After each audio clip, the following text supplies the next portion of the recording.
Okay, so we start and talk about our last chapter, the Omni Channel,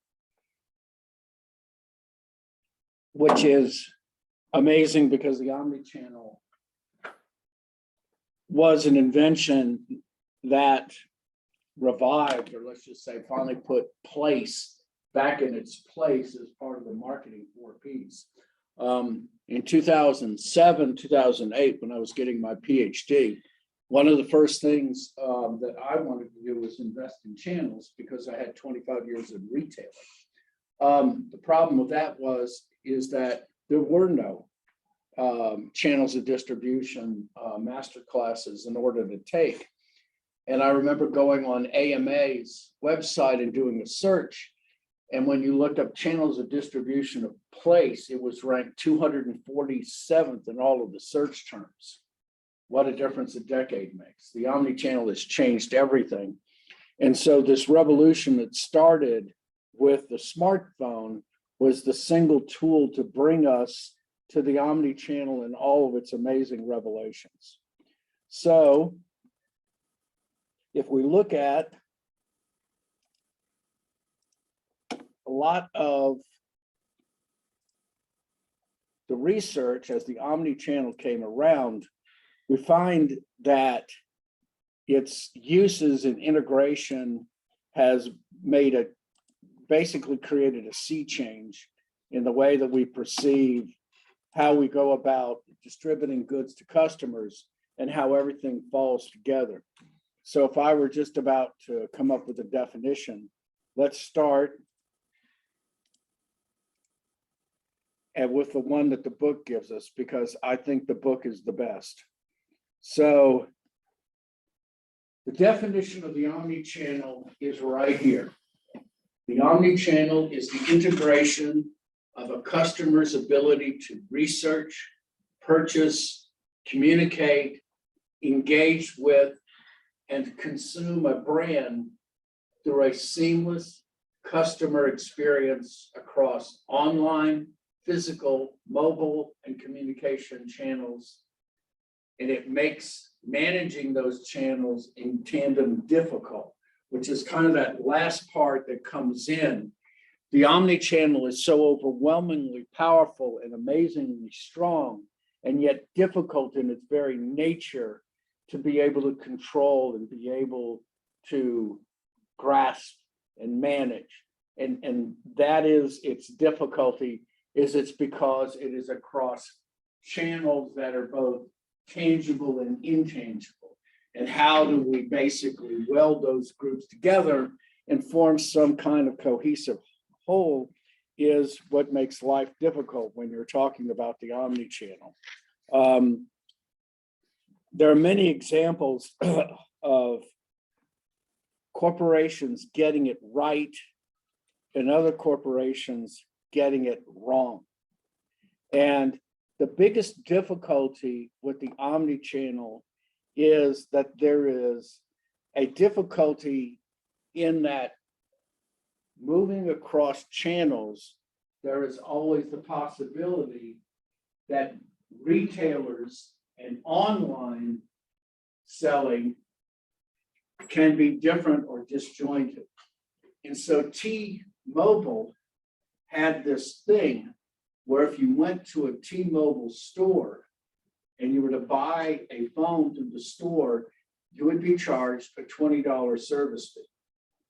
If you went online and you bought that very same item, you would not be charged a $20 service fee. And what T-Mobile would say is, if they were here, is they would say, oh, well, it's encouraging you to go to online to buy it versus using time up with our individuals at the store. Sounds interesting, but it doesn't work that way. It also makes consumers act in a way that they consider to be for their best interest and not necessarily for the better interest of the store itself.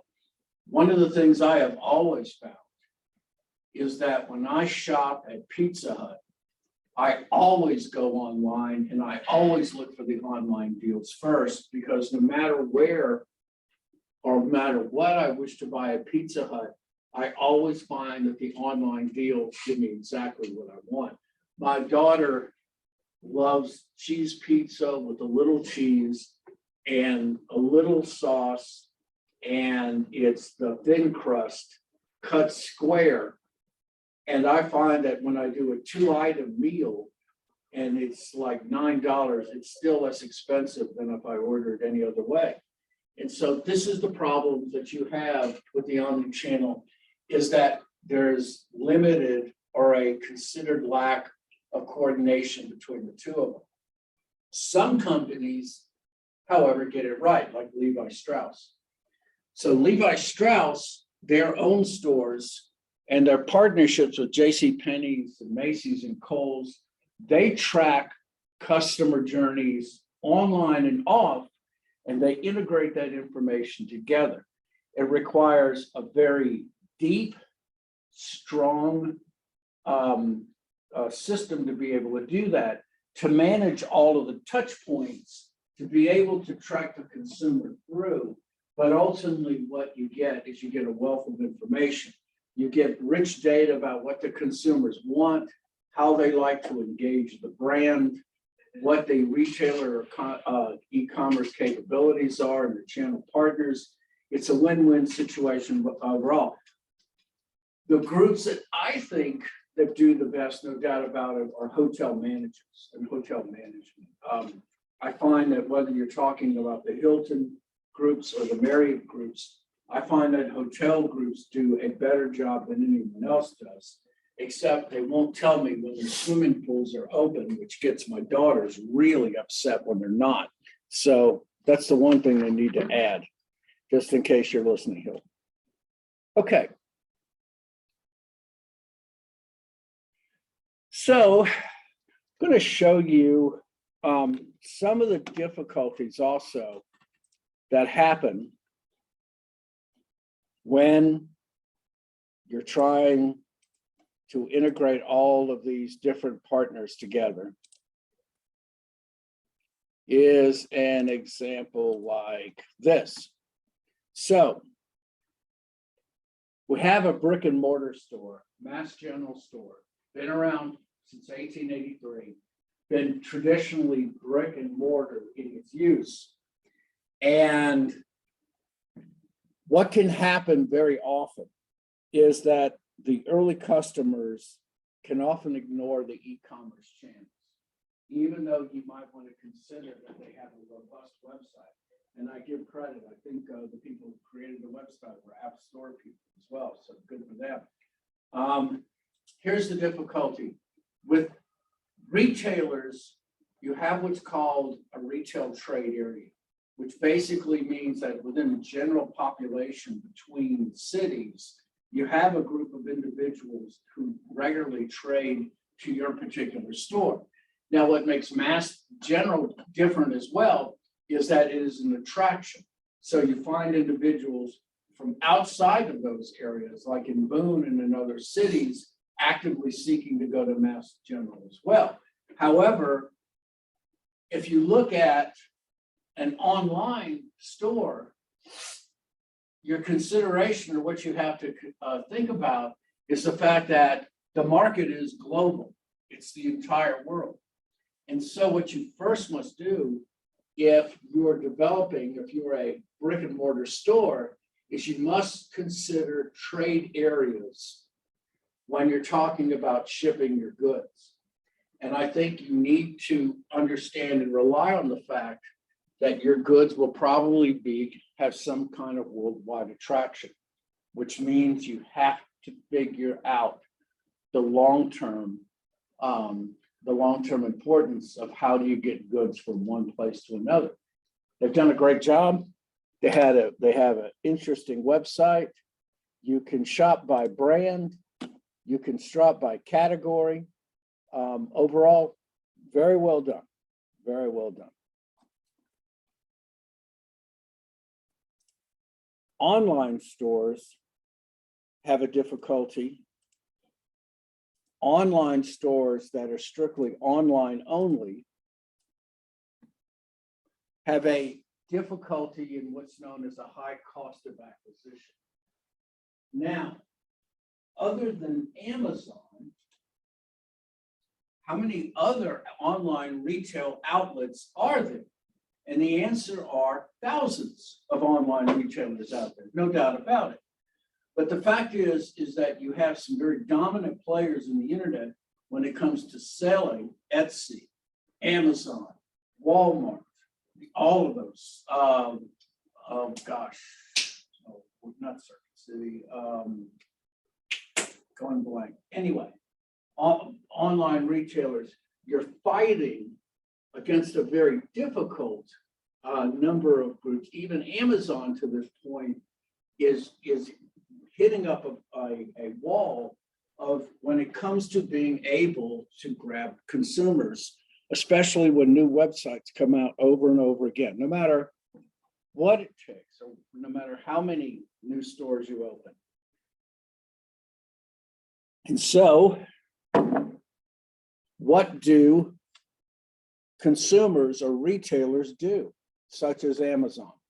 Well, Amazon has talked about this, and they've made reaches in this in their directions, but Amazon has responded in buying retail outlets. Now, they haven't gone out and bought a Kohl's, which I've heard they're supposed to buy. They haven't gone out and done that, but they have gone out and bought certain retail outlets, and of course, the biggest one has been wholesale or Whole Foods. I didn't know they had Metro Golden Mile. Oh yeah, they just completed that. See, 2021. Yeah, that one has been a really hard one to be able to swallow. They swallowed MGM for the big reason. What's that? I bet it will. Oh yeah, it's $8.5 billion. What made it the main reason, of course, is they want that for Amazon Prime. They want the film. Yeah, exactly. And they had to buy that, I think, from Turner Media because they've owned the MGM. I guess MGM still has Turner Classic Movies, so I'm sure there's some kind of agreement between the two of them. The difficulty, of course, is that you have disparaging, what's the word I want to use? You have disparaging cultures within those organizations. And when Whole Foods was bought by Amazon, it was a mess, all right? Whatever you might think of Elon Musk buying Twitter, Whole Foods and Amazon was worse. It was that bad. Some of the worst acquisitions in the world. There was when, who was it? Was when NBC bought AOL. I think that was it. No, Time Warner bought AOL, and that was a miserable one. Well, the same thing happened here. Amazon wanted to buy Whole Foods to get an understanding of what it's like to work in the retail environment. And the difficulty is that as a culture clash, it didn't work out. Now, I expect them to buy a Kohl's, and for them, in order to do that, so that they can get their feet into the retail experience, because I think Amazon needs it. It sounds bizarre to think that Amazon would need it at all, but I think if they really seriously want to contend with Walmart, who still sells 5 to 7 times more than they do, they need to be on the same ground that Walmart is. Walmart has over 4,500 stores in the United States. They have 1.5 million employees. They also have their website acquisitions. They've been able to really make a presence. And not to say that Amazon doesn't, I mean, not at all, but the integration, especially when we're talking about Omni Channel, the integration desires and needs both an online and a brick and mortar presence.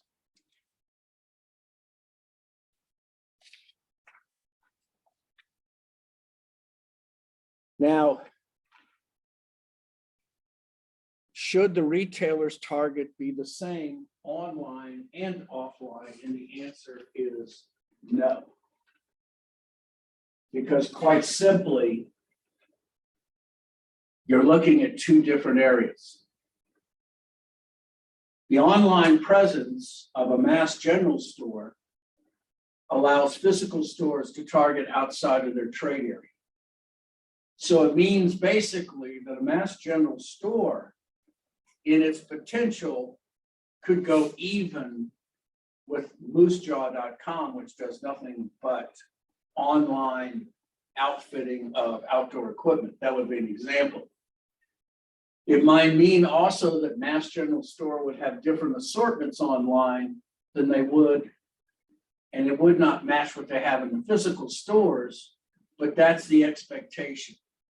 When Walmart and Target and Amazon and Best Buy, that's what I was trying to remember, are all online, they're competing with the same exact product through different outlets. And what can they offer? Amazon offers the ability to deliver directly to you. Walmart offers that same ability. Best Buy offers the same ability, and Target offers the same ability as well. But what else do they bring? Well, a Walmart can bring the fact that you have an outlet just about in every city or within 20 miles of every city in the United States. So it means that if you have a broken product, you can deliver it back to a Walmart. And I think they have one of the best return policies in the business, because when you bring it back, if you've got your original sale, there's no questions asked. And not only that, they will either charge back your charge card or they will hand you cash. And I think that's brilliant, all right? If you have just think of it this way, somebody buys you something, you know it comes from Walmart, it's not what you want, you can go to Walmart and exchange that for cash. That's brilliant. I think it's a great idea. And so retailers' targets can't be the same online as they are online. They can't. You can't match the physical presence, but then again, that's a good thing, especially if you think about it, because you want to have a different, you want to be able to have a different offering to your customers than any traditional online outside store would be. And so it's a great idea. It works wonderfully. And what it does is it carries your message beyond just the four walls or the trading area that you live in. There was an old calculation called Riley's Law of Retail Gravitation that helps you to calculate how much room or business area that you have. And quite simply, mass general store, its value is not sufficient just for our small area alone. It has a wonderful following, and that following was developed over many years.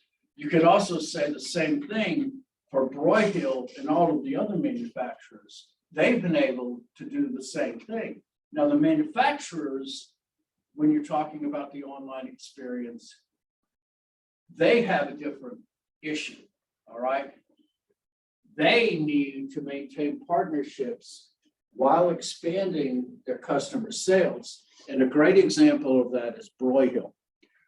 Broyhill has been known for decades of being not only a purveyor of furniture in stores, and not only that, independent ones, but then also being able to sell out of their factory stores as well. And so they've been able to have a history. I can remember when I lived in Mississippi, I had friends of mine that bought furniture in North Carolina and had it shipped to them. They would make a trip up here and go to Hickory and all like that. It's kind of funny to think of it now. I even worked with a student whose family has one of the stores in between Lenore and Hickory, and their family every year goes with 2 trucks down to Florida, still does it. Now, how can they do that? Well, they do it because Broyhill has found that they have to commit themselves to finding a way of keeping everyone through the system happy. And one of the ways that they do that is they give very good margins to the stores that are willing to share their units. So Big Lots. Big Lots is now a national retailer, Broyhill. I think that's genius. I also saw that Broyhill is expanding beyond just inside furniture. They're going to outside furniture, and they're going to outside pagodas as well. Brilliant stuff. That's what you do. All right. And all of those help to expand online presence, but they also help to build something in the stores. All right. So manufacturers need to be able to maintain good partnerships with their stores while expanding the sales outside, because ultimately what it does is it contributes to the customer journey. And manufacturers, many times, it helps to expand through information product online as well. So everybody's got their own way of doing this. Let me show you another way, which I think is very interesting.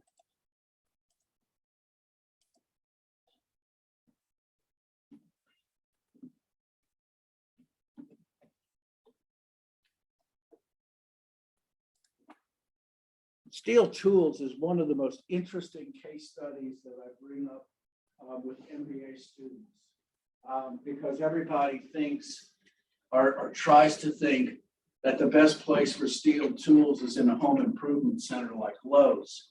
And yet Lowe's are those places steel tools still maintains over the years again and again and again. Well, why? Well, even in this online Omni Channel experience, what Steel Tools believes in order to build success is that their belief is that the online experience should be there for information sourcing only. All right. So what it means is that if you want to be able to find out, certain information, this is where you go to find out about the tools. But if you notice up at the top, it's telling you to go to Farmers Rentals and Power Equipment if you're wanting to go buy the goods. And that's interesting. I mean, they're not talking about buying them online. And if you look at their products, and if you look at all of their goods, and if you look at them, if you notice, it only says contact for price, and it tells you the dealer. That is because Steel believes that their dealer network is so vital and important to them that they've made the choice that they're going to refuse online sales. Not only that, but they're going to make sure to refer everything back to their dealerships. Well, why? Well, one of them is it just makes a little bit of sense. You ever hold a chainsaw in your hand? Pretty scary, isn't it? Real easy way to lose a finger, all right? How hard to ship online. Yeah, it is. Yeah. I mean, one of the cool things about a steel tool is if you buy it and there is nothing other than authorized dealers, but if you go buy steel, they'll put it together for you. They'll show you how to put in the oil. They'll show you how to put in the gas. They'll show you the proper way to grip it. They'll show you the proper way to turn it on. They do all of those things for you. And Steel considers that to be so important that they consider that to be the ultimate consumer experience that the online experience cannot give you. And so that's the reason why they do it the way they do it. And I have so many of my graduate students go, oh, no, Steel's got to move on. They should be at home improvement services and sell them online. And the truth is that they buck this trend quite simply because the number one thing that they want to sell to their consumers is they want to sell safety. They want their consumers to know that when they use their products, that they're using a safe system. And so ultimately, this is why they are what they are, and they're very successful at it. So the omni-channel experience is very important, very critical. But the question that you must answer that has to be considered at all time is this one right here. Does it contribute to the consumer journey?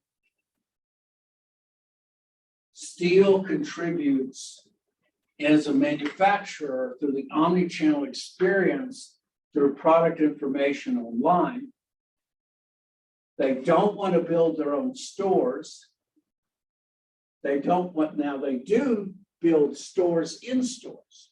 And so if you go to a authorized steel dealership, there's invariably a section for nothing but steel tools.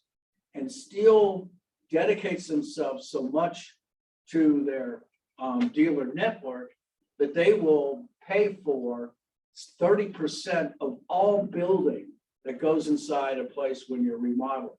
That's how much they believe in the experience. But ultimately, it comes down to this. They want to maintain their partnerships. They want to expand customer sales. While you see, like Walmart, they have a different model for it. Steel's model ultimately is a little bit different.